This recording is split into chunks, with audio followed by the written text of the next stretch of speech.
Hello and welcome back to Middle Age Moto. I hope everybody's doing well, and it's nice to check back in. I appreciate all the comments on my last couple videos. I love the dialect and the input, and I've actually had a few people let me know that they've been doing some searching for some of the information I was providing. That makes me feel good. I usually try to post stuff that I have trouble finding myself. Once I dig and do the research, try to make it a little easier, give people a reason to watch the ramble videos, which in a sense today will probably be. But you know, I had done a video on the difference between Euro 4, Euro 5, and you know, those that haven't seen that, I live in the United States and my bike is a Euro 4 bike, and it is a 2021 by paperwork only. You know, I was in the automotive industry for years, so I understand how new models come out. It's not necessarily, you know, after, you know, the year is over and that kind of stuff, and the 2021s come out in the summer. But there's a sticker on the frame on both these bikes, or on the side rails, and on this side I saw a 2021 at a glance, but basically what it says is it had something to do with the emissions being clear through 2021. This side is where the actual VIN number is and your tire pressure, and it turns out my bike was built June of 2020. So that hence the reason probably why I do not have the self-bleeding brake master on this bike, because it was, you know, technically other than on paper, this is a bike that was built in 2020. And while I'm talking about years and that kind of thing, you know, as far as motorcycles are concerned, 2021, is it better to buy a leftover? Is it better to buy, you know, a current model year? Da da da da da da da. You know, I've got my rule of thumb has always been, or my way of thinking of it is, and I used to ask customers to ponder this, because, you know, I ran a dealership for years, and, you know, car dealership, and you always had to get rid of your last year's inventory. You know, sometimes they had better rebates or discounts or something, but still people wanted the most current year. The way I look at it, and the way I've asked them to ponder, and I didn't, you know, expect them to always fall into but it makes sense to me. If you buy well, let's say my Monster 1200S, I bought a 2018 in January 19.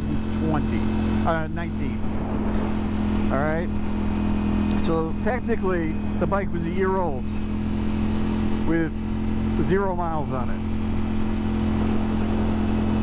Because there's two things that come into play with the value. It's going to be miles, and it's going to be the year. And what I'm seeing with motorcycles, miles play a bigger part than the year does for customers, for private customers, from the people I've talked to. So if this was a 2020 with 1,000 miles on it, in 2 years, 3 years, however long I keep this bike, the miles will be cut in half, because I had about 9,000 or 10,000 miles, I believe, on my Monster, but I sold it in 2021 and it was in 18.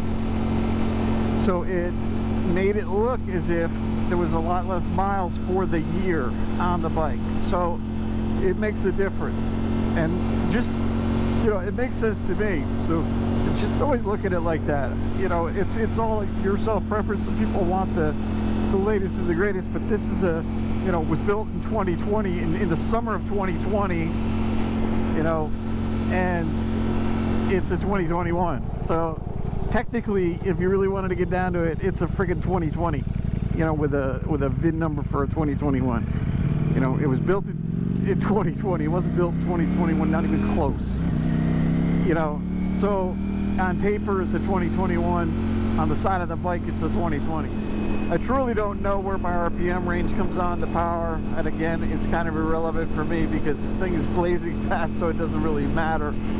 And you know, like I've said in past videos, I'm the type of guy that likes to, you know, that overthinks stuff like this, and then the guy that has taken stuff apart.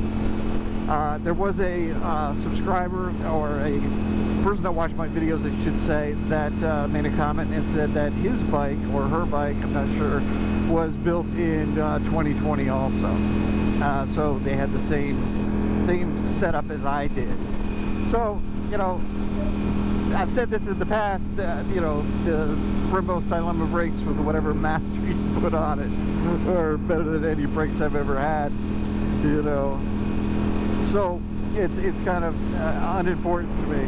Another thing, I got some comments on a video, and after I watched it back, it was kind of confusing the way I said it.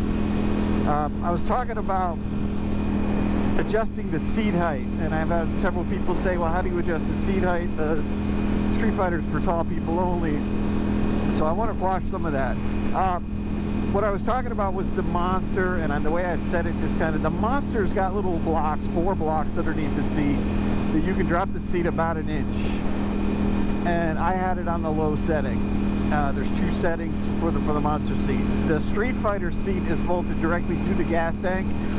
So the only way to get to lower anything is to purchase a lower seat, which, to be honest with you, I wouldn't do to sacrifice the comfort of, you know, this seat.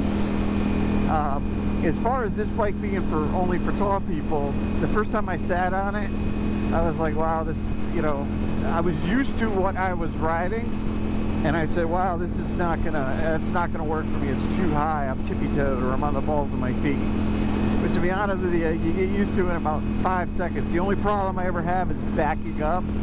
You know, I usually walk the bike back because I pull into my garage, so I just back the bike out, wheel it down to the end of my driveway, and start it up, let it run, get my gear on, and head out.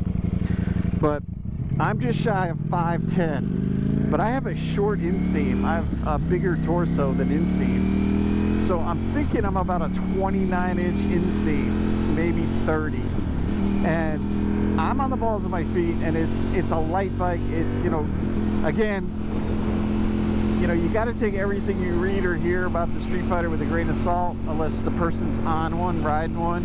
And I had you know, one of my viewers had commented, you know, he had watched the video, and the person doing the video did a 20-minute test drive. Now, you can get a feel for a bike, but, you know, he did a full assessment, a full evaluation on a bike in a 20-minute ride.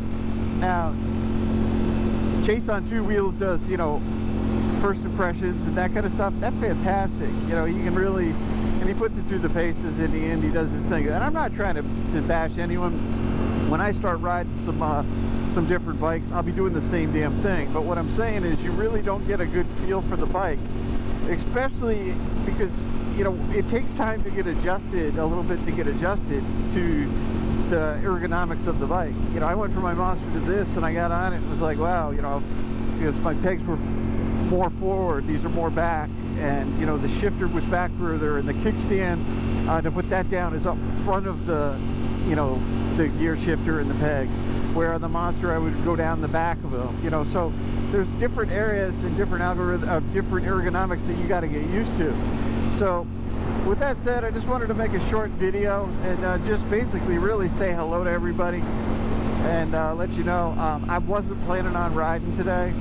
The weather was supposed to be bad, but as you can see, you know, I've got some sun coming out. It's actually 10 o'clock and 80 degrees out, but the humidity is way down. It's going to be the high, you know, high 90s, 95 today. But it's beautiful this morning, actually. So with that said, I appreciate you all. I appreciate everybody liking and subscribing that are, and commenting on my videos. And like I've said in past videos, if there's something that, you know, a question you have about the Streetfighter, a question, or, you know, an idea for a topic that you might be interested in having me research it and go over, go ahead and put that down in the comments, and I'll do my best to try to oblige. Thank you so much, and have a wonderful day.